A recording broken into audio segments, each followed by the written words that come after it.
but I remember reading, I believe it was 2008, they had an article about scientists believe this is the way the human species could diverge in the future, because some people will take the genetic upgrades and become Supermen and other people will not. And they literally have this illustration of this gigantic 7 foot tall, well muscled, Aryan super race kind of person, and then this squat goblin like creature. That was literally how they described it in the article: squat goblin like creature. That's hilarious.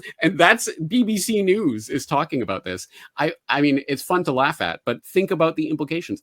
They're really going to go for this, and they're really going to try to make us addicted to their synthetic garbage and eating crickets and whatever else as part of the takeover of humanity. It's happening.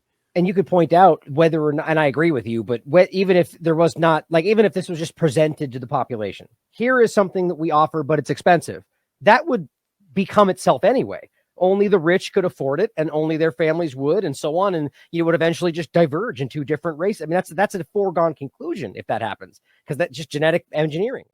Ultimately, I think technocracy will fail. It is anti-human. It does go against nature. It will not stand.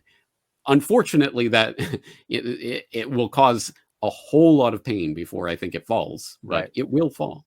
And I'm glad you said that. I mean, that's, again, I agree with you. And I think that's the problem that people are, it will be easy to make it look like it's not going that direction, right? Because they will, like I said before, they're not just going to go, oh, we lost. It's going to get worse. It's going to be painful. It's going to be rough. And, and that's what truly anything worth doing is going to be difficult, right? So this is something we need to stand our ground on, because it's obviously, this is such a monumental thing that's happening right now. And I agree. I mean, it can't get much more dark than this. And that's not meant to be hyperbolic or fear mongering. It's very clear to see what's happening. And even if they genuinely think it's the right thing, even if some other people think that, I mean, it's counter to the human species.